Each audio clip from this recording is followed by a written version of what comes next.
Қайырлы күн балалар. Бүгінгі сабағымыз бақылау қалай жүргізіледі деп аталады. Сен осы сабақта құрылған жоспарға сәйкес бақылау жүргізесің және қорытынды жасауды үйренесің. Алдымен бір-бірімізге сәлемдесіп, жақсы тілектер айтып алайық. Енді зерттеушінің бойында кездесетін қасиеттер туралы айтайық. Өткен сабақта біз зерттеуші дегеннің кім екенін біліп алдық қой. Ол жаңалық ашуға құмар, жаңалық ашатын ғалымдарды зерттеуші дейміз. Енді зерттеушінің бойында қандай қасиеттер болады? Ол жан-жағын бақылап жүреді, бақылаған нәрселерін тәжірибе жасап көреді, тәжірибеден нәтиже шығарады, ол нәтижені жаңалық ретінде жариялайды. Мінекей осы қасиеттер, осы дағдылар сенің бойыңда кездессе, демек сен де зерттеуші бола аласың. Енді сезім органдары қоршаған әлемді тануға қалай көмектеседі?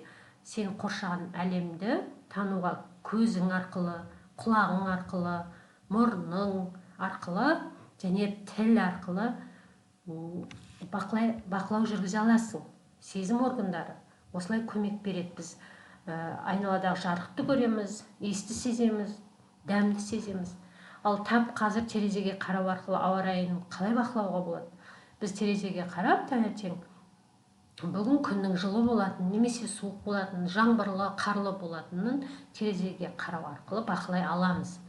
Қазір қандай қорытынды жасауға болады? Бүгінгі ауа райы қандай болуы мүмкін? Комментарийге жазып қалдырсаң болады.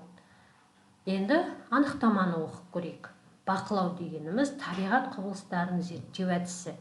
Адам оны табиғи дамуына кедергі келтірмей бақылайды. Біз бақылау жүргізген кезде табиғатқа зиян келтірмей жүргізу керекпіз.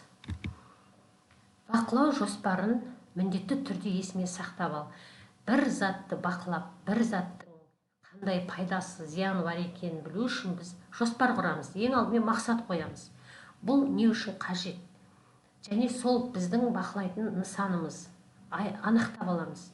Және кезең-кезең, уақыт-уақыттармен бөліп аламыз, жоспарлап аламыз. Бүгін сол мен бақылайтын заттың бүгін қай қасиетін зерттеймін, ертең нені анықтаймын, бүрсігүні не жасаймын деген сияқты жоспарлар жасап аламыз. Және мерзімді белгілейміз. Бақылау күнделігін арнап аламыз да, біз бақылап жатқан заттың әрбір күні, әрбір сағатында қандай өзгерістер болып жатқанын мерзіммен жазып отырамыз. Сосын оны жазып алған заттың не суретін саламыз, не бейне жазбаға түсіреміз. Сосын қорытынды жасап жариялаймыз. Міне бақылау жоспары осылай жүреді. Енді мына пиктограммаларға қарайық. Пиктограммаларда қандай процестер бейнеленген?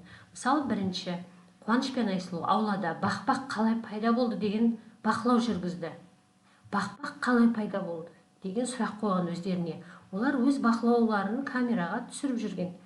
Бірінші күні, екінші күні, үшінші күні әрбір өсімдікте, әр мерзімде әртүрлі өзгерістер болып жатыр. Және ол сол өзгерістерді өзінің бақылау күнделігіне жазып жүрген. Және не білді, нені анықтады, және не түсінді, осы сұрақтарға жауап жазған. Ал сен осындай бақылау жұмысын жүргізе аласың ба? Ботаник пен зоолог деген ғалымдардың айырмашылығын біліп алайық. Ботаник өсімдік әлемін зерттейді, ал зоологтар жануарлар әлемін зерттейді. Физик ғалымдар магниттің қасиеттерін тексереді. Астрономдар ғаламшардың қозғалысын бақылайды. Ал ботаник пен зоологтың нені бақылап, нені зерттейтінін біліп алдық. Ботаниктер өсімдіктерді, зоологтар жануарлар мен жәндіктерді зерттейді екен. Балалар, бүгінгі сабақта сен қаншалықты білім алдың? Түсінбедің бе? Сабақты аздап түсіндің бе? Әлде толық түсіндің бе? Түсінгеніңді қолдана аласың ба? Өзіңнің қай бағытта, қай баспалдаққа көтерілгеніңді анықтай алдың ба? Сен осы сабақта құрылған жоспарға сәйкес бақылау жүргізуді, қорытынды жасауды түсіндің. Саған сабақ берген Гүлзина Жақсылық.